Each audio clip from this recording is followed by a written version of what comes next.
Wabarakatuh. Bismillahirrahmanirrahim. Assalamualaikum warahmatullahi taala wabarakatuh. Apa khabar tuan-tuan dan puan sekalian? Selamat datang ke kursus kelas DLM lagi sekali ya. Apa khabar tuan-tuan dan puan semua? Semoga ceria pada hari Jumaat ni. Jadi saya nak tanya sikit lah kan. Yang minggu sudah punya homework tu ada buat tak? Okey, minggu sudah punya homework apa dia? Okey, kita try amalkan baca Quran setiap pagi kan. Kalau dapat 5 minit alhamdulillah. Kalau dapat 5 ayat alhamdulillah. Kalau tak dapat pun tak apa. Dapat 1 ayat pun tak apa. Saya tak bagi. Tapi tengok dia punya tengok dia punya translation ya kan. Okey. Satu lagi homework, every Friday kita setkan alarm. Sekarang ni macam maghrib around 7 plus kan. Kat Ipoh ni around 7:10 kot, 7:04. Jadi setengah jam sebelum tu ialah time yang baik untuk doa. So insya-Allah lah kita cuba doa masa hujung-hujung asar tu insya-Allah dimakbulkan. Kalau payah sangat doanya, kalau kita tak payah bahasa Melayu pun boleh. Kan satu-satu doa yang komplit, macam komplit tu doa yang duduk antara dua sujud tu. Kan Rabbi firli warhamni wajburni warfa'ni warzuqni wahdini wa'afini wa'fu anni. That's very good. Kalau boleh check meaning dia even better. Alhamdulillah. Okey, kursus ni saya cadang nak buat dalam 6 minggu. Last week dah start one session. Jadi this week kita kita continue, maknanya lagi 5 more weeks insya-Allah.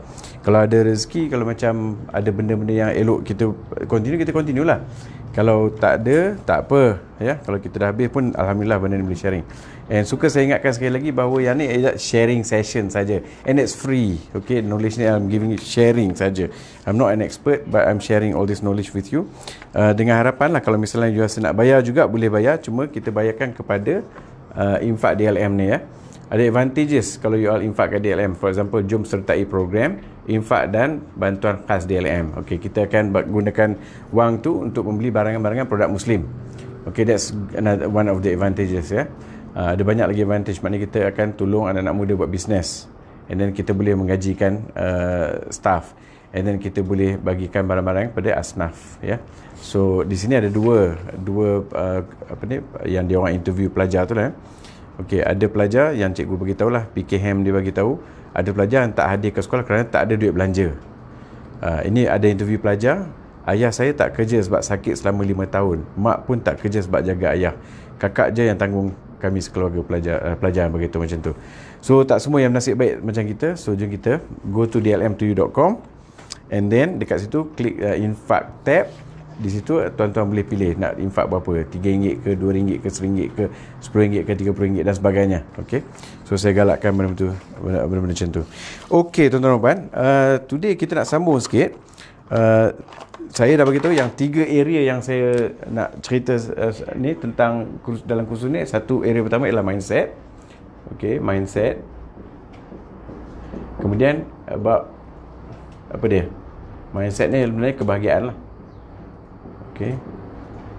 Kebahagiaan. Okey, kita nak ada bahagia. Jadi bahagia tu is actually control by mindset. Lepas tu health, kesihatan. Lepas tu wealth. Okey. Pengumpulan aset lah kita nak kan. Okey. Hari ni kita nak sambung pasal mindset ya. Macam mana nak capai kebahagiaan. Actually dalam Islam kan sebenarnya Islam dah bagi solution untuk capai kebahagiaan. This is what kita kena look into it lah ya. Dari segi mindset, Islam sebenarnya suruh kita mempunyai minda leadership.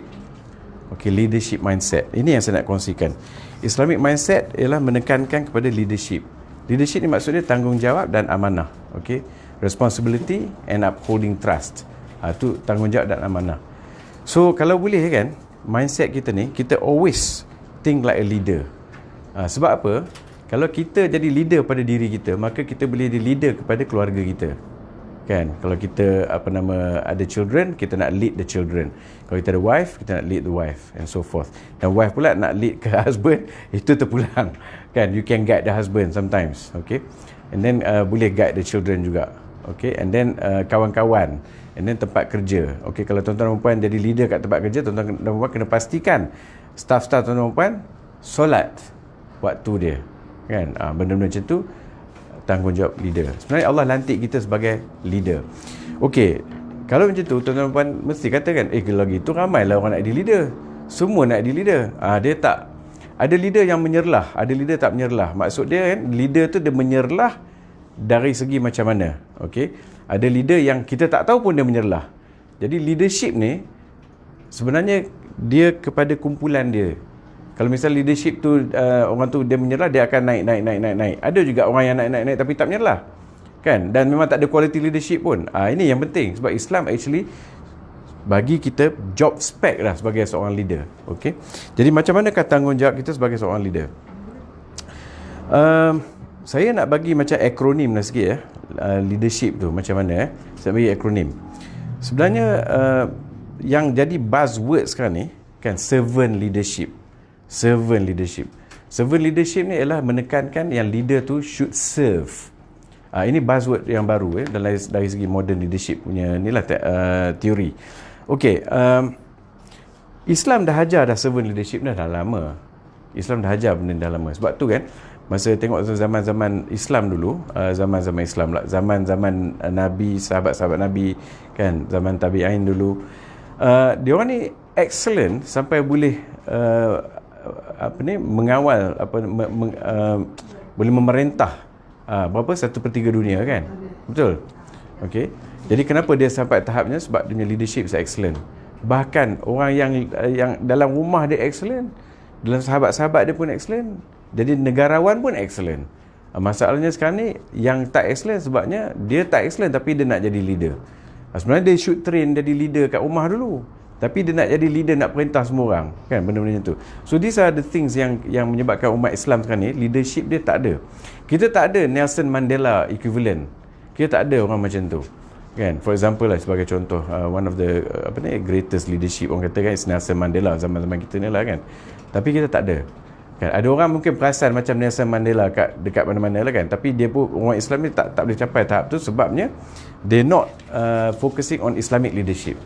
Okey, saya buat leadership akronim ni untuk diri saya tau, tapi saya boleh share lah kan. Kalau nak ingat apakah tugas-tugas sebagai leader, saya akan tulis dulu leadership.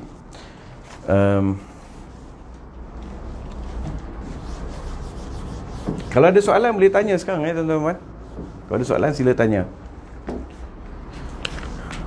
Ini chips yang saya sembang last week ini E square P ROM. You can see this chips and then dia ada tertingkap. Di sini kita boleh burn new data. Saja share lah nak tunjukkan tuan-tuan. Chips ni very very important bagi saya. Dia menggambarkan cara pemikiran otak kita, cara kita berfikir. Okey, leadership. LEADERSHIP.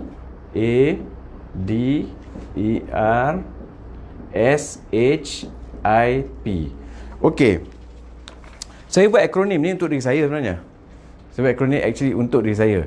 So that dia akan remind saya. So kalau nak share bolehlah share, tapi saya kena letaklah trademark saya kan. RW. Tu dia. Cik Elan kau cakap mesti cap RW nya kan.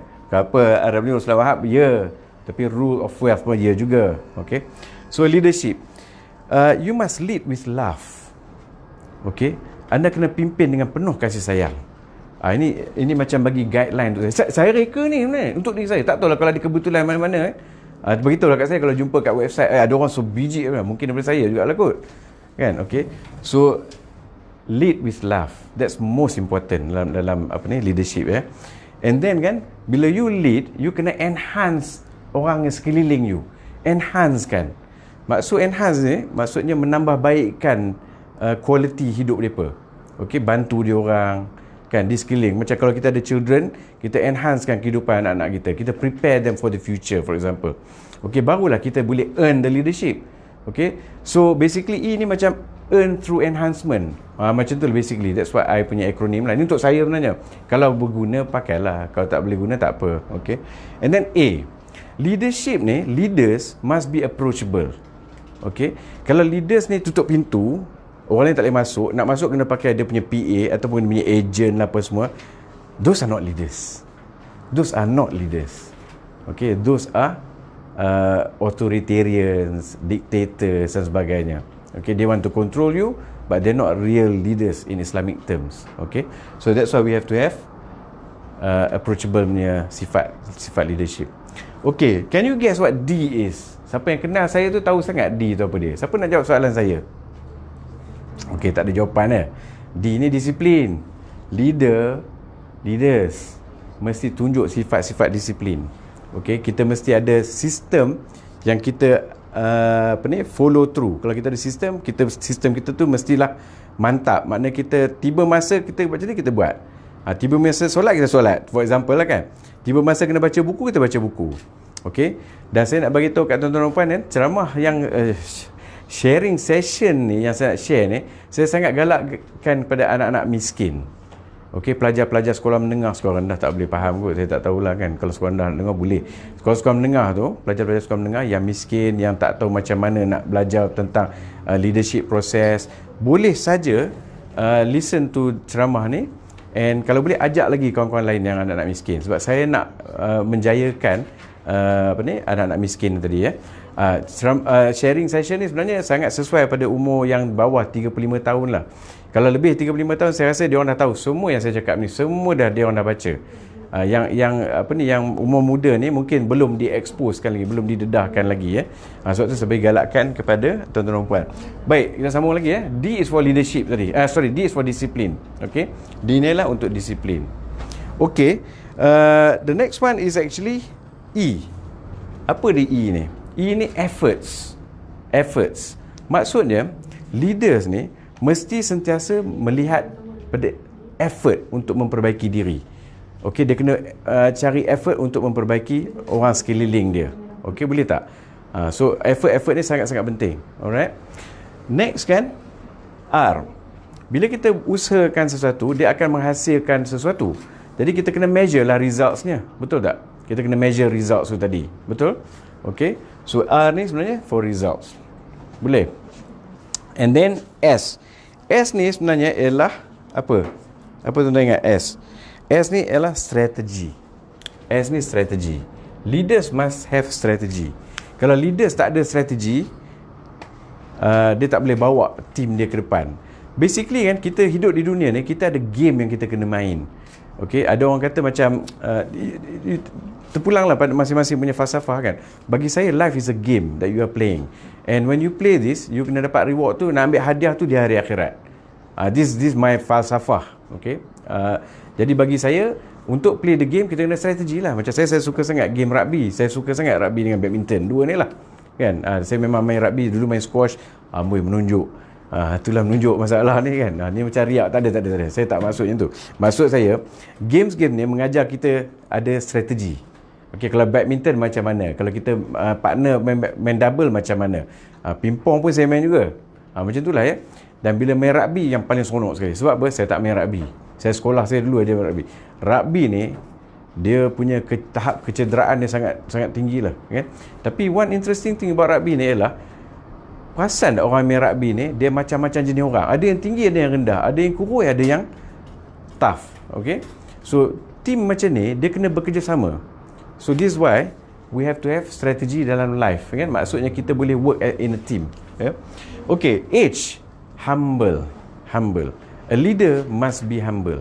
Humble ni maksud dia kan, bukan jalan tunduk macam tu kan. Boleh nak berjalan macam tu, tak kisahlah kan. Tapi what I'm saying, humble ni ada banyak definition. Okay? Maksud dia tak suka tunjuk lebih-lebih ke orang. Dia tak perlu tunjuk kat orang yang dia tu pandai kan. Orang yang nak menunjuk kat orang sebenarnya, masalah dia adalah masalah apa? Self esteem. Orang putih panggil self esteem. Masalah nilai diri dia.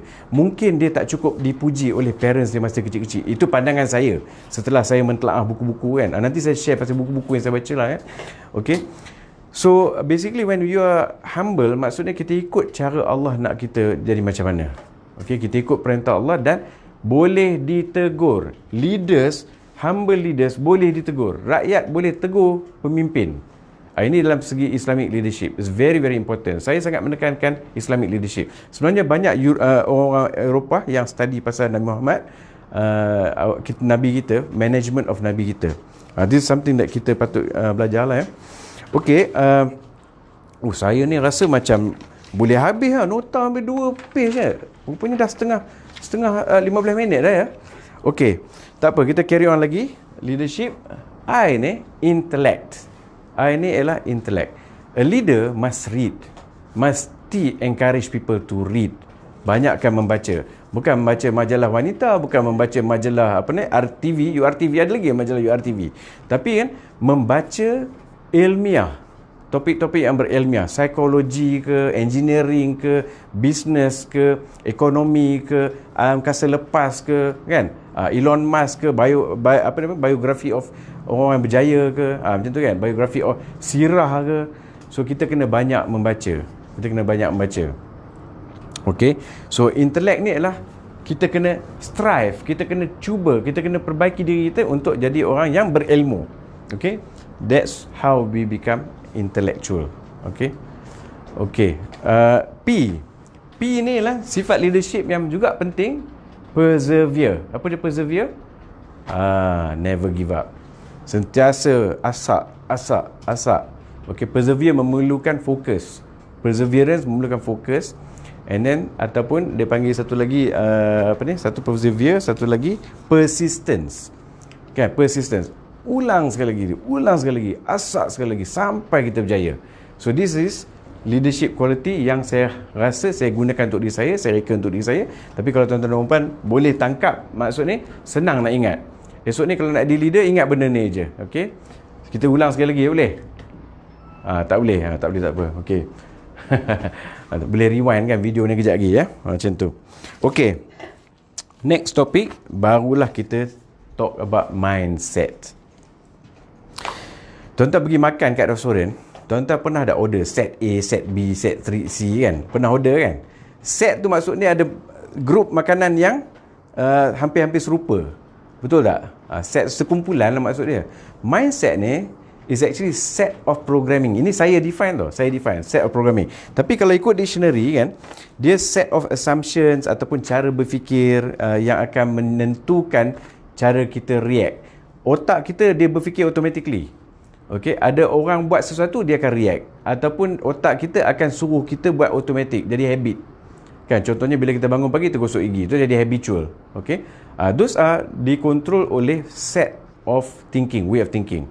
Okey, dia lain sikit dengan daripada mentality tau. Mentality adalah way of thinking. Sedangkan mindset ni cara dia macam automatic thinking.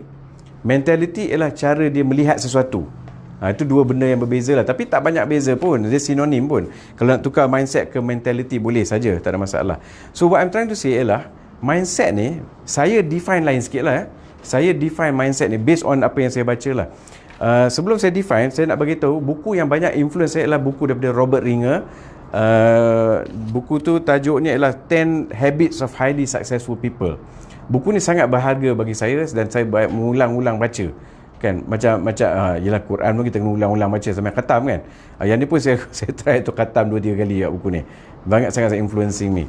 Satu lagi Psycho-Cybernetics by Maxwell Maltz dengan Psycho-Cybernetic 2000 by Bobby Somers. These are the 3 books that influence me significant. Dia actually buka saya punya minda towards apa sebenarnya yang akan kita hadapi after kita leave the school. Macam tu. Setelah kita tinggalkan zaman persekolahan kita, buku-buku ni macam bagi tahu kat saya, suruh prepare benda-benda macam ni. Okay, so these are the books yang saya study banyak lah ya. So bagi saya mindset untuk saya adalah saya sebut di sini definisi saya lah, collections of programs yang menentukan cara kita behave, cara kita berakhlak, okay, dan cara kita mengambil tindakan ataupun cara kita bereaksi. Okey, itu definisi saya. Dan mindset ni sebenarnya mindset ni sebenarnya apa yang consist of ni ya? Mindset ni sebenarnya ialah terdiri daripada belief system, sistem kepercayaan kita dan nilai-nilai, values kita. Contohnya kan, tuan-tuan percaya macam semua cakap ahli politik tak betul. Ini belief system saya cakap. Saya punya belief system, jangan ikut. Okay, saya punya belief system menyatakan kalau ahli politik bercakap, jaga-jagalah. Tak kira cap apa. Ni saya bagi tahu belief system saya lah. Kan? Okey, satu lagi belief system saya mengatakan Islam lah agama yang paling advance and paling handal and paling komplit dalam dunia ni. Itu belief system saya. Kalau tuan-tuan tak percaya tak apalah, tapi tak percaya pada Islam tak boleh tuan-tuan. Saja cakap lah kan. Okey. Itu belief system. Nilai pula ialah macam mana tuan-tuan dan puan appreciate nilai. Contohnya saya appreciate nilai yang orang polite. Kan, orang yang cakap berhemah, cakap rendah diri, rendah hati, kan, orang macam tu saya sangat nilaikan orang tu. Saya letakkan nilai yang tinggi pada benda-benda macam tu. Okey. Satu lagi saya nilai orang yang organize. Okey, organize. Bila buat kerja dia tersusun, teratur cara dia buat kerja. Itu contoh-contoh nilai. Jadi kan nilai-nilai ni dia terletak dalam kepala kita. Dia jadilah satu mindset. Dan mindset ni nanti, mindset macam inilah yang akan menyebabkan kita react pada apa-apa yang orang bagi orang contohnya kan, kalau orang marah kat kita suddenly, kita pun tak tentu pasal kita nak marah. Sebenarnya kita marah tu disebabkan oleh program kita. Tapi katakanlah kita tahu dia pelawak, kan, dan pelawak ni kita kenal pelawak tu, dan pelawak ni pula kan datang kat kita tengah-tengah pekan, suddenly dia marah kita. Tapi kita dia orang pelawak, kita tak marah pun dia. Nampak tak? That's how kita punya brain tu tadi, yang saya panggil chips lah, kan, dia pilih program tu untuk kita react apa yang depan kita. Okey, ini pandangan saya lah ya. Okey, macam manakah mindset ni tadi boleh mempengaruhi perangai? Macam mana mindset boleh mempengaruhi perangai? Ada banyak teori ya kat sini. Ada banyak teori dan tuan-tuan dan puan boleh baca banyak buku di situ. Tapi secara ringkasnya saya olahkan sikit lah. Saya bagi ni untuk saya sebenarnya. Mindset. Ada soalan tak kalau nak tanya? Habits. Okey, habits ni tabiat ya. Habits bagi action atau tindakan. Tindakan jadilah results, hasil dia. Okey, kita ulang sekali lagi ya. Mindset kita tu akan membentuk perangai kita, habit kita. Kemudian daripada habit tu kita akan bertindak atau kita ambil tindakan. Daripada ambil tindakan tu tadi akan memberikan hasil. Jadi contohnya kan, kalau macam saya ni saya rasa tak puas hati dengan saya punya BMI. Okey, saya masih memerlukan untuk kurangkan makan dan banyakkan exercise. Maka saya akan tengok kat sini result saya sekarang macam mana. Result saya itulah disebabkan oleh mindset saya. Kan, contohnya bila kita stres, kita start tu makan, saya lah, bila saya stres saya start tu makan macam-macam.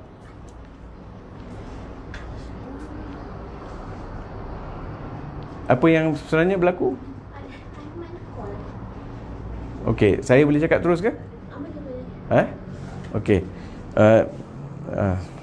Apa saya cakap, saya pun terlupa dah. Dia orang duk cakap-cakap, saya ingatkan cakap dengan saya. Tu confuse tu, kan? Okey. Jadi mindset ni tadi pattern dia gini. Ada juga macam kalau tuan-tuan baca buku Half Acre. Half Acre ni buku apa? $1 Million Habits ke? Saya tak ingat lah nama buku dia. Tapi Half Acre ni popular lah orangnya. Dia pun lebih kurang sama juga. Dia punya tu ialah mindset bagi dia panggil thoughts, fikiran menghasilkan emotion menghasilkan action, menghasilkan results. Dia ni kalau Half Acre. Tapi kan saya nak share something yang saya sangat suka dari segi saintifik, sebab saya suka baca ada science behind it. Okey, apa-apa yang saya baca saya suka ada bukti science behind it. This by Dr. Alan Watkins kan. Dr. Alan ni dia bagi tahu kan, sebenarnya kita punya results ni datang daripada fisiologi. Fisiologi ni kan, kalau nak senang ingat fisiologi, dia daripada badan kita lah. Badan kita ada sensor, mata, telinga dan sebagainya. So dia bagi streams of data. Data-data tu dia proses kan. Bila dia proses daripada fisiologi tu, dia proses dia jadi emotions. Okay, emotions dia bagi feelings. Kata Dr. Alan Watkins emotions dengan feeling lain. Emotions dengan feeling ni lain. Emotions is due to chemical reactions. Feeling ni is actually hasil daripada emotions tu tadi. Okay, jadi bagi dia, tuan-tuan rasa ada berapa emotions? Tuan-tuan boleh tengok ada berapa emotions? sedih, ketawa, suka. Rasa-rasalah berapa emotions yang kita boleh record. Ada 10? 20? 30? 40? Siapa nak jawab soalan tu? Okey, berapa? 7 emotions. Okey, sebenarnya 34,000 emotions. 34,000 scientifically. Okey, dan Dr. Alan Watkins buat research dalam bidang tu lah. Okey. Jadi sum of emotions mungkin around 10 atau 12 yang kita actually dominant emosi itu tadi. Okey, kemudian actionnya tadi, feeling kepada thinking. Feeling ni tadi menghasilkan thinking. Dan yang interestingnya, thinking ni pula boleh influence pula feelings. Ini ikut scientific punya information. Okey. So dia macam berkait-kait. Okay, feeling can fit to the thinking, and thoughts itself can give you feelings. So it's very interesting. And then daripada feeling tu, daripada thinking tu, jadilah dia behavior. Behavior. Saya sambung kat sini lah. Okay. Jadi behavior ni perangai lah. Okay. Dan daripada behavior, jadilah dia hasil, which is results. Okay. Baik. Saya tak terus sembang pasal bisnes, saya tak terus sembang pasal health and sebagainya, because bagi saya tak guna sembang pasal teknologi nak jadi kaya, teknologi nak jadi wealthy, teknologi nak jadi healthy. Tak guna kalau kita tak boleh setkan minda kita tu dulu. Kita mesti ada sistem untuk understanding kenapa kita tak boleh capai benda-benda macam tu, dan tak boleh capai macam mana kita nak buat. So saya akan bagi penekanan mindset pada hari ini. Satu lagi penekanan saya mungkin minggu depan ialah art of problem solving. Problem solving ni sebenarnya adalah satu seni. Kalau kita tak pandai solve problem, kita tak akan dapat atasi matlamat, kita tak akan dapat capai matlamat kita. So what we want to know ialah macam mana kita nak control mindset kita dulu. Saya rasa masa saya pun dah habis kan. Saya mungkin stop takat ni dulu. Minggu depan kita sambung lagi. Okey, kalau ada soalan, ada soalan tak? Tak ada ya? Tak ada soalan. So basically kan, ini yang panjang punya scientifically. Okay, yang ni yang saya cakap tadi daripada half acre. I think I just padamlah benda ni. Okay. Cumanya saya nak bagi tahu, kalau kita nak ubah results kehidupan kita, kita kena tweak dekat sini. Tahu tweak tak? Tweaking. Kita kena change dekat sini mindset. Kalau kita tak boleh tweak mindset ni, maka kita punya result still the same. Sebab tu orang putih ada pepatah, if you keep doing the same thing, boleh bersambung tak? You keep getting the same results. This is the reason lah. Habit dia sama. Habis habit sama, action dia pun sama. Kan? Maka result dia sama lah. Kalau your mindset thermostat kata your income bulan ni RM1,000 atau RM3,000 atau RM8,000, maka you buat perangai-perangai yang mendatangkan income RM1,000, RM3,000, RM8,000. Kan? Maka resultnya dapat kat you banyak tu lah. Kan? Tapi kalau you start to think big, your mindset must prepare for that, your habit mesti follow suit, and then your action mesti ikut yang jenis thinking big, barulah your results can become bigger. Macam itulah kan. Macam itulah cerita dia. Saya cakap je, tapi tak adalah maksudnya saya pun income saya berjuta-juta, tak adalah kan. Saya cakap je. Alright. Knowledge boleh di sharing. Macam tu kan. Okay. So next topic ni saya ingat mungkin kita sambung lagi, sebab kita dah tiba masa untuk habis. Alhamdulillah, nampaknya macam saya tak boleh condense benda ni dalam satu ceramah. Mungkin kita sambung lagi macam mana kita nak ubah mindset kita, dan kenapa kita perlu ubah mindset kita. Yang tu kita tunggu next week insya-Allah. Okey tuan-tuan dan puan, saya rasa jangan lupa ya, tolong infak kat kami ni supaya kita dapat memberikan sedikit rezeki pada anak-anak miskin.